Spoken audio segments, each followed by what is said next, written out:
I'm Unfits, Formula One fans. Welcome back to Formula One 2025. It is finally here. We're going to the land down under and we're back. I love Melbourne as the first Grand Prix of the Formula One season. It has been so long.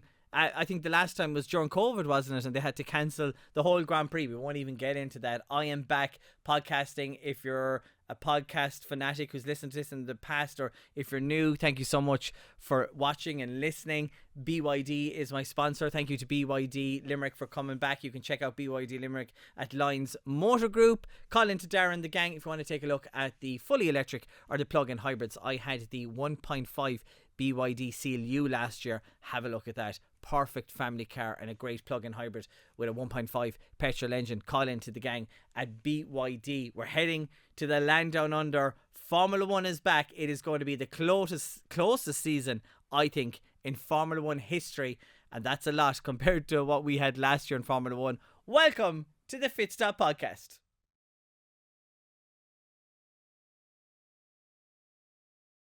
Formula One is back for 2025 and I'm so excited for this season. We have so many rookies. We have regulations that are not changing. We have a 4-time world champion going for 5th. We've got Lewis Hamilton in Ferrari. This is going to be one of the best Formula One seasons. We've been hyping this up since the Formula One season ended in December, and I'm hoping this delivers, because if 2024 is anything to go by, this season could be the best season ever. And I'm saying that now and save that clip. This could be the best Formula One season of all time. So the teams we have this year, the drivers and teams, we got Sauber, we've got Nico Hülkenberg, and we've got Gabriel Bartoletto. I need to get that right. Bartoletto, the Brazilian. So Nico Hülkenberg moving to Sauber, which will become Audi in 2026. I would imagine that this is going to be a season of being at the back, and I think for Gabriel it's going to be a hard season to learn Formula One. Kind of reminds me of like Mick Schumacher and Mazepin were racing around at the very back with Haas a few years ago. I think it's going to be an awful year for Sauber. That car looks terribly slow. I kind of like the colour scheme of the green and the carbon black, but I don't think they're going to have a great season. And as good as Nico Hülkenberg is, I think he's also going to struggle with the car. But they'll be looking towards 2026. Williams, very exciting. We got Alex Albon, who's back in the car again. And Carlos Sainz drives from Ferrari, and they seem to have a good car. I think maybe the 5th or 6th fastest team if we're going by the practice. And I know you can't really judge by practice with engine modes and, you know, with fuels and tyres, but it just looks like a solid package. And I think that plan from James Vowles is all coming together.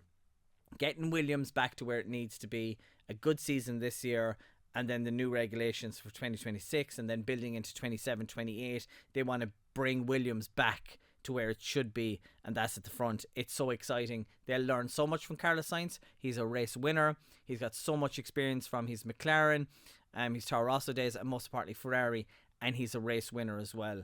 He will be tough competition for his teammate Alex Albon, but I think he's in there for the long run, and to be in Williams at a time where Williams could be back. And I think Carlos Sainz will pull out some really good performances. I'm going to say even one sneaky podium for Carlos Sainz this year. I just think there'll be a track, there'll be a moment where Carlos Sainz will put that car where it shouldn't be. And it's exciting time for Williams. And Alex Albon's a great driver, and so is Carlos Sainz. I'm very excited for Williams, one of the biggest teams in Formula One and one of the most famous historic teams in Formula One. I am so excited for that. Racing Bulls, we got Yuki Tsunoda, who didn't get the Red Bull seat, which I'm very disappointed. I think his time was now. His time is never going to be there. It's clear he's a Honda driver, because they're going to be moving away after this year from the Honda engines in Red Bull, and they're going to be moving to their own powertrain and teaming up with Ford as well for technical partners. So I can't imagine Yuki Tsunoda hanging around much longer in Formula One, which is very disappointing. Obviously the Honda engines are going to Aston Martin for 2026, so let's see what this year proves for Yuki Tsunoda. The car livery is beautiful. Car seems to be a bit of a handful. And then we got Hadjar joining from Formula 2. I was going to call it GP2, but it's called Formula 2. He's in for a tough season as well, but then again, he's fast, he's young, and it's a car that may be able to get into the points in a few occasions. So Daniel Ricciardo obviously got the boot, and then Liam Lawson got the move up to Red Bull. So look, it's a new driver, it's a rookie driver on the field. Delighted to see him, but it's a fast pairing, but probably an inconsistent pairing as well. Haas, we've got Esteban Ocon joining the team, and Oliver Bearman as well, of course, raced for Ferrari, replacing Carlos Sainz last year. And then towards the end of the season, he did get a drive, didn't he? When what's his name? Not Nico Hülkenberg. Kevin Magnussen was sick and also suspended as well and banned from a race. But we know how good Ollie Behrman is. Like, he beat the likes of Lewis Hamilton in Jeddah. He had a great performance in Ferrari. So I'm really excited for him. And I think Esteban Ocon needs something new. If you watch Drive to Survive, they kind of said that they felt that Ocon didn't have any spark or didn't have any kind of want to win. And I think he just fell out with the team. Possibly Ocon could be a hard person to get along with, if you ask Pierre Gasly, but I think Haas will be a really good place for him. So fingers crossed for a strong performance. Haas really kind of climbed the ladder last year, so let's see how they get on. Car doesn't look too bad for this year. Alpine, we've got Pierre Gasly who's staying with the team. He's locked in there for the future. And Jack Doohan is joining the team. Of course, he got to race in the final race in Abu Dhabi in 2024. A lot of people, rumours are that he's not going to stay around for the season, which I think is very, very unfair on him, because we got Colapinto, who was signed, who replaced Logan Sargent at Williams and proved to be fast. Bit inconsistent, crashed the car a few times, but he did do well to score points in Formula 1. He was very fast, he's very exciting. Reminds me of Ayrton Senna, he looks so like him. Everyone thinks he's a future star for Formula 1. Why didn't he get the drive? But I think Jack has a chance to prove them wrong. And I think it's very unfair that everyone's talking about him being possibly replaced by like Imola or by Monaco or halfway through the season, which I think is very unfair. So best of luck to Jack. But he's gone up against a good teammate Pierre Gasly, and Alpine are a team that towards the end of the season had improved. They've been looking to improve this year. The new regulations is the big one for them. It's a massive chance for Alpine to get back to where they want to be, which is winning championships, but moving away from the Renault engines. So still a Renault brand as Alpine, but moving away. But with Flavio Briatore coming in, there's a massive plan there, and I think they're just one of the teams to watch. Look, 2026, anyone could be at the front. Anyone could be at the back. It's all about getting the regulations right. So best of luck to Jack. And I don't want to see a driver being replaced, but if he deserves to be replaced, so be it. Aston Martin, Fernando Alonso, and no change with Lance Stroll, who doesn't even need a contract because his dad owns the team. It's a tough one, isn't it? They were very disappointing last year after a really good 2023 season with Fernando Alonso. Stroll was in a world of his own last year, and we all remember the likes of the Brazilian Grand Prix. It just seemed like he didn't give a shite, did he? Adrian Newey's on board. He won't have had any input in this car unless he had sneaky emails or phone calls with people or hinted to people where to go with the car. Will he make any changes to the car? They say he's going to be working on the 2026 car and the new Honda engine, so it's a massive win to have Adrian Newey from Red Bull, and then the Honda engines which Adrian Newey has worked in the past few years is a massive A+ for Lawrence Stroll and the team, and their new facilities that used to be Jordan before out by Silverstone. It's such an exciting project. It's like, get this year over and done with. We really don't care. We've lots of money anyway, and then we'll focus on 2026, 27, 28. He wants to be at the top, and he wants his son to be world champion. That's what Lawrence has always said. I want my son to be Formula 1 world champion. If he gives him the car, is Lance Stroll good enough? And is he consistent enough to win? He's proven himself at times when the car is good to be a potential race winner. Remember that race in Turkey? Should have won that bad strategy from him and the team. Lewis Hamilton won his 7th world championship that time, didn't he? He just seems inconsistent and lazy. Does he put the work in? Maybe he does. We will see in 2026 and 2027. Mercedes, no change with George Russell, who will be taking that number 1 role. And Kimi Antonelli is in. He's only a baby, guys, but he's fast. And like Max Verstappen, he's someone they want to work with in the future. So a big risk. They could have took the likes of Carlos Sainz. They could have took a Perez. There was definitely a Bottas, who's obviously in the team as a reserve driver as well. So if, Kimi doesn't perform well, Bottas might be back in. But I think he is the future for Mercedes and for Formula 1. Red Bull, we've got Max Verstappen fighting for 5th World Championship. Liam Lawson in the team. I think Liam Lawson's going to struggle. He's going to struggle in that car. It's a twitchy car. It's a hard car to drive. Max Verstappen seems to be the only one that can kind of control it, and Max gets the most out of the car. For anyone that says Max goes over the limit of the car, you can't. You can only get the maximum out of the car. Max gets the best out of a car. He doesn't overdrive a car because that's impossible. You do what you can do with the car. Max just finds the skill, the speed, and that's why he's a world champion and fighting for 5th world champion. I think Liam Lawson's going to struggle. I think he's quick. His attitude is kind of bossy. Remember with Perez in Mexico, Liam Lawson's not afraid to get his elbows out, but I think he's going to struggle with that car. I think he's going to have a similar issue that Perez did. But it's a gamble by Red Bull. They could have put Tsunoda in, could have got a Sainz maybe. But I suppose fighting up against Max Verstappen, they'd prefer to have a clear number one. And this is something that maybe that McLaren should be doing. Heading on to Ferrari, it's exciting times. It's Lewis Hamilton and Charles Leclerc, probably the best driver lineup in Formula 1. Now, McLaren would disagree and they say they have the best driver lineup, but I think Lewis Hamilton, a 7-time world champion, Charles Leclerc, who's a future Formula 1 world champion, has the speed, has the looks, he has everything. He lives in Monaco. He's a rich man. He's everything. That's a fast team. If Ferrari can give them a good car, there could be fireworks between the two of them, but I think it's an exciting time for Ferrari. Lewis Hamilton, I mean, that's just a money racket. Even if Lewis Hamilton doesn't win anything, the brand, the magazines, the merch, Ferrari, 7-time world champion. I mean, that picture, he looked like the Don of Ferrari with the 7 open windows and the closed door for an 8 world championship. The last car that Enzo Ferrari, the F40 designed, it just all makes sense.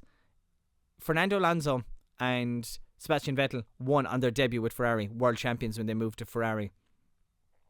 Michael Schumacher did it as well in 96. Didn't win the first race, but he did win in Spain. Can he win his first race? Can he win in Australia? Wow. Wouldn't that be so exciting? I can't wait to watch Lewis Hamilton in action. Can't wait for qualifying for the last Q3 and see how he gets on. Then we go to McLaren Constructors Championship. Lando Norris, Oscar Piastri. All the weight is on Lando Norris to win the World Championship. If McLaren have a car that's better than everyone else, if he doesn't win the championship, it's a failure for the team. They'll want back-to-back Constructors Championships. Oscar Piastri goes into his home race this weekend. He's going to be tough. He's going to be a fight for Lando Norris. He proved that last year, but just a bit inconsistent with his tyres. And there was some races where he just kind of trailed off a bit. If he can work on that and working with his manager, Mark Webber, he's going to be really strong. He's going to be so strong for the 2025 season. Lando Norris is one of the favourites with Max Verstappen to win the World Championship, but you got to watch out for Oscar Piastri. And just mix that up with all the rookies we have. Mix that up with Lewis Hamilton in a Ferrari and Max fighting for 5th and Liam Lawson trying to get his way in and Kimi Antonelli trying to prove something. It is going to be such an exciting season for Formula 1 2025. Up next, I'm going to do my top 20 predictions of where I think everyone is going to finish this year. Welcome back to the Fit Stop podcast with BYD Limerick and Lions Motor Group. Let's take a look at the top 20 drivers, where they're going to finish for the season, and 5 things to look out for this weekend as we head in to the Australian Grand Prix. So I think in 20th, Nico Hülkenberg. I think he's going to struggle with that car. I think he's not going to be in a good place, and he's just going to be waiting for Audi for 2026. I think he's going to struggle, and they're going to race at the back. I think his teammate Gabriel Bartoletto. Why can't I say that? He is in 19th place. I think he's going to struggle. He'll show some races where he might know some of the tracks and he might show a bit of potential, but I think the Sauber car just isn't enough to get themselves into the points. But they might scrape points in the odd Grand Prix, maybe one race like a crazy Brazil race or something mad to happen in Monaco, which we're going to a standard must 2-stop strategy. 18th place, I've gone for Jack Doohan. I think he's going to struggle as well. I think Alpine are going to struggle, and he's got the pressure as well of Colapinto possibly coming in, and I think it's going to be a hard season for them. Lance Stroll, 17th. I think Lance is going to have another bad season. That car is not where it should be. He'll pick up a few points, but I think Lance will be inconsistent, and looking forward to the new regulations. Oliver Bearman, I've gone for him in 16th place. I think that's a car as well. Haas will be a bit of a handful for him, and I think he's got a lot to learn, and I think his teammate Esteban Ocon will do a lot better in that car. So you can fight me in the comment section, but I put him in 16th. Hadjar, I put him in 15th, and 14th for Pierre Gasly. I put 13th for Fernando Alonso, because I think Fernando will just do a Fernando on it. There'll be weekends where he'll score some good points where the car has potential, but I think he'll struggle over the year. And we saw such a rejuvenated Fernando in 2023, and then Fernando, you didn't even know he was on the grid in 2024 at times, but they're just looking forward to, as I said, later in the year 2026 and getting that new car. out on the track. 12th, I've gone for Yuki Tsunoda. I think Yuki will pull as many points as he can. There'll be race weekends where that car, Racing Bulls, will be strong, and then the cars will be inconsistent. So I've gone for him for 12th. Alex Albon, I've gone for 11th. We know how good he is in qualifying. Race pace might go off at times, so I've put him into 11th place. Esteban Ocon, I think the Haas will suit him, and I think joining a new team, and I think he'll be a bit more relaxed. I've gone for him in 10th place. I've got 9th for Carlos Sainz, because I think Carlos Sainz will sneak one podium. I'm saying that now. Save this clip. I think he will get one podium for Carlos Sainz in 9th. Liam Lawson, I'm going 8th for him because I think he won't be on the podium much, but he'll bag himself some good points over some weekends, but I think he'll struggle to finish on the podium because I think Red Bull aren't going to have the car they have had in the past this year, and Max Verstappen will do the best to get everything out of the car. So I'm going for 8th place for Liam Lawson. Kimi Antonelli, I'm going for 7th. I think he'll be slightly behind George Russell, but not 100 miles behind him. He'll be slightly off the pace on some circuits. He'll struggle. He might have a crash or two. He'll show good fast pace, but I think 7th in the championship for him. George Russell, his teammate, just pipped him in 6th. I think, they seem to have a good car, but we don't know yet. And I think it'll be a season where, like last year, the car might turn up and be very good in one track, and then the tyre temperatures won't suit in the next track. So I'm going to go 6th place for George Russell. This kills me to say it, but I'm going to say 5th for Lewis Hamilton. I think he'll get a win. I think he'll get some podiums, but I think it's going to be so close. And joining Ferrari and being, a Mercedes driver for so long since 2013, I think Lewis Hamilton will just struggle a bit to get on top of the car every race weekend, but I expect some good stuff from him. I've gone for Piastri 4th in the championship. I think he will give Lando a good run for his money, but I still think he's got a lot to learn. I'm going 4th for him. I'm going to say Charles in 3rd. For Ferrari, I think he'll, very similar to last year, he'll pick up some good wins and he'll just be ahead of Lewis Hamilton. But I'm going to go for 3rd. 2nd, this hurt. This was hard. But I've actually gone for Lando Norris.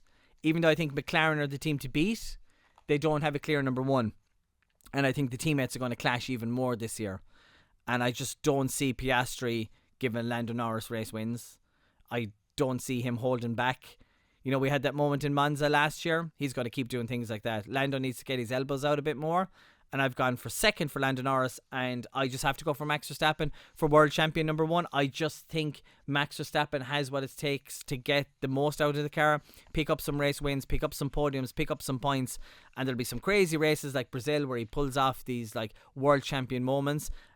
Unless he is an absolute donkey of a car. I think Max is still. I think you just for the first few races anyway. I can't not say that Max Verstappen won't win the championship because he's that good. I think this might be his final year to win it. Get 5 in a row, and we don't know what kind of state that Red Bull will. Christian still be there in 2026. What will the new regulations look like for them? The new engines. I know they've been designing those engines themselves. Is that going to work out for them? Will they need to go back to the likes of a works engine again? So we'll see. I've put Max Verstappen as number 1 world champion for 2025. 5 things to look out for before I leave you go. McLaren are the team to beat. Into this weekend, McLaren are the team to beat. Oscar's at home. I think he's a great chance to win this, and Max has a point to prove as well. So Max will want to stamp and go, right, I'm world champion. I'm fighting for this championship. McLaren will want to win.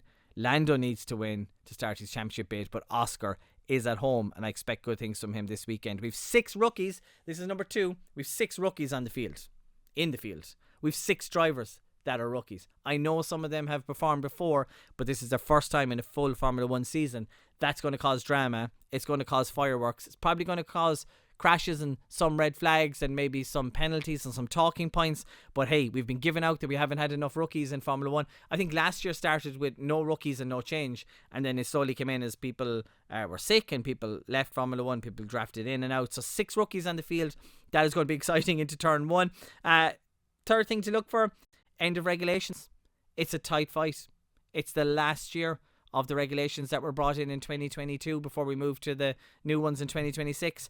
It's going to be so close. Even the fella in 20th place is going to be a second half not even, which is tiny in Formula 1 terms. The midfield is going to be so close. The front is going to be so close. That's why I think this is going to be the most exciting Formula 1 season of all times. I just can't imagine this not being the best. All the Formula 1 teams are going to be close. All the drivers are going to be close. One mistake in qualifying, you're at the back. So that's my thing to watch out for. My fourth is the reprofile of the curbs. Turn 6 and 7. George Russell had the incident, didn't he? Where Fernando Alonso brake tested him, and when he came back out over the curbs, the car actually went up on its side, which was, and we remember him roaring, red flag, red flag, red flag. I don't blame him. So let's just see what difference that makes to the racing in turn 6 and turn 7. And number 5, doesn't happen that much in Australia, but it's a bit unpredictable.